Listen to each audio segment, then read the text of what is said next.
Shout out mga lalabs. For today's vlog, magluluto po ako ng laswa.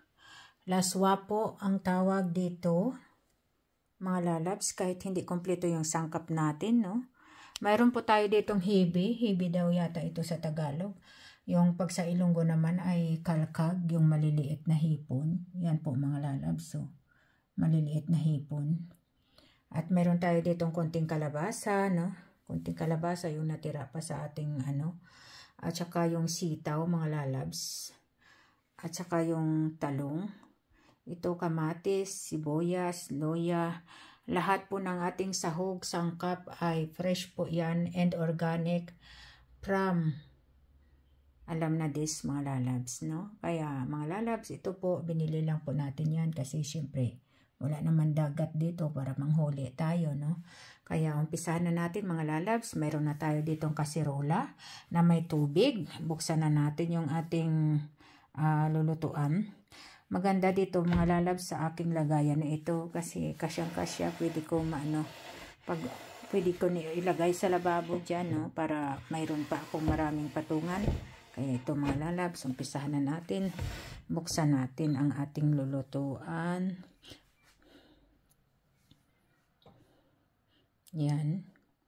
Dito mga lalabs, no? Nilagyan natin ng konting tubig lang dyan. Tapos, ilagay natin mga lalabs yung loya.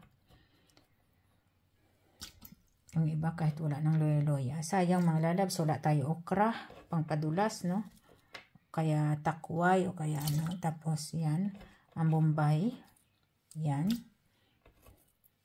Mga lalabs. Kamayin na natin dahil malinis naman yung kamay ko.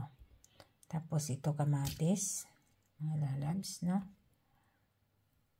Ayan. Pag kumulo po yan mga lalabs, ilagay na natin yung sitaw. Ang sitaw muna natin unahin dahil ang sitaw po mga lalabs ay matigas po, no?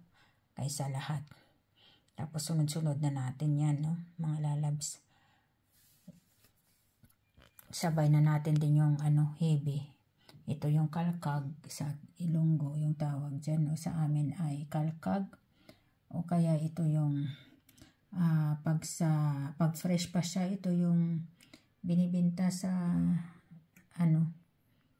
sa Manila, sa mga market. Ano nga tawag yun? Nakalimutan ko na. Parang kulay pink siya. Lagyan ng Kaya basta yun na yun mga lalabs. Okay mga lalabs, ito na. Takpan natin para mabilis po kumulo mga lalabs. Kumukulo na mga lalabs ang ating tubig. Kaya ilagay na natin itong sitaw mga lalabs. Sitaw.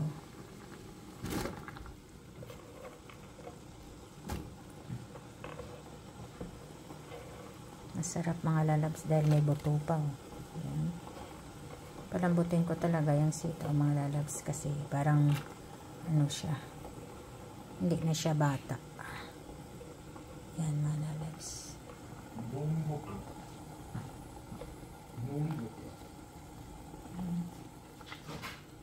Tapos itong ating talong hindi pa natin nahiwa kasi mag-iitim po iyan.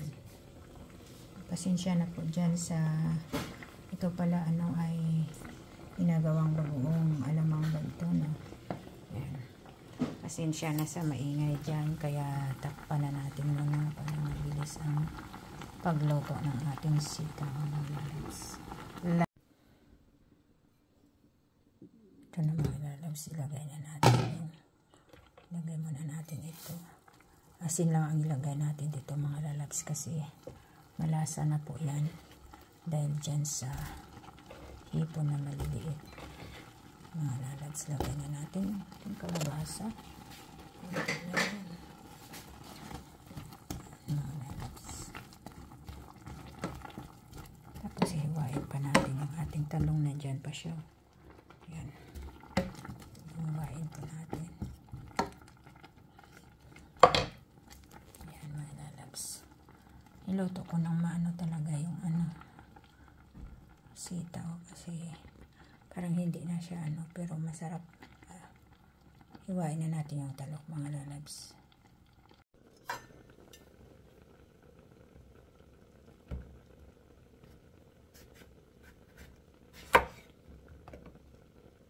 Ganda.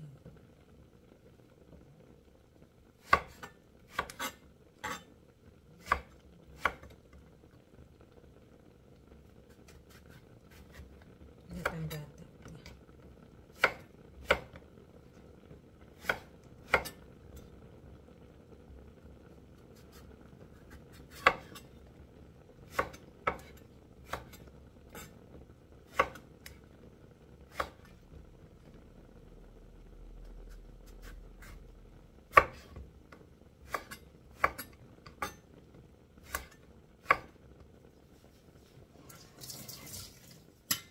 Ang bango mga lalabs. Lagay na natin dito mga lalabs. Tingnan nyo. Ganda. Laswa, laswa.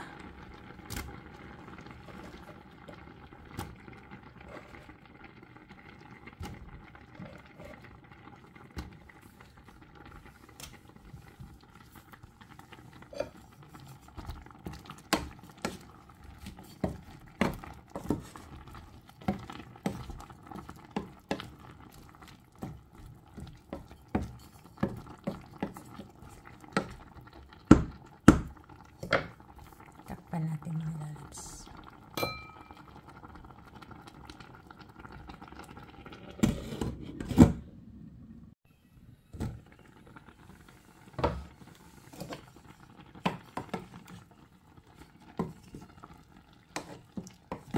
Laswa lang ang sakalam. Yan yung mga lalabs. Sarap ng sabaw. Ayan. Lagyan natin mga lalabs ng konting asin. Dahil yung hipo na po yan na maliliit ay ano na po yan, salty. Kaya konti lang. Sa amin mga lalabs, yung luya daw tawag to sa Bisaya. Sa amin sa Ilonggo wala na luya yung laswa. Pero ito this time ilagyan ko para masarap. Mas lalong sasarap. Masarap ito pag may ano pa, okra at saka malunggay. Tingnan nyo mga lalabs. Sarap.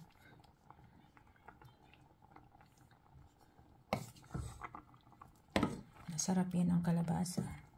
Kasi di ba nakaluto na ako mga lalabs. Ayan. Luto na ito mga lalabs. Kain na po tayo. Luto na. Patayin na natin. At saka magsandok na po tayo mga lalabs. Sarap po mga lalabs. Gutom na ako. Ulam ko ito sa pananghalian. Yan. Mga lalabs. Diba?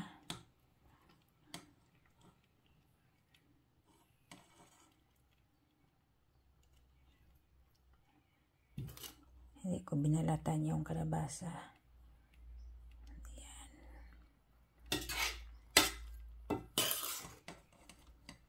Mas marami yung gulay. Ngayon nakakainin ko kaysa kanin. Yan po mga lalabs. Yan. Huwag tayo ng sabaw. Nabitawan ng anak ko.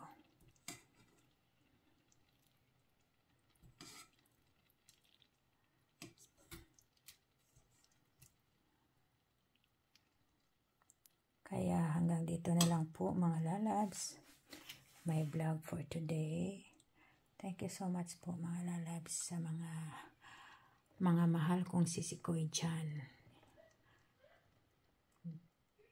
Bye bye.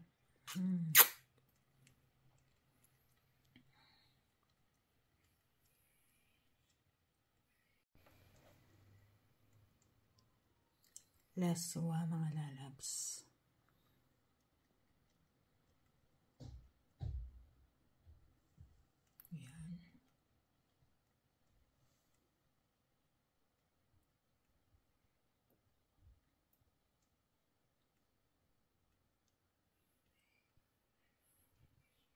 Parang tininding din siya. Oh.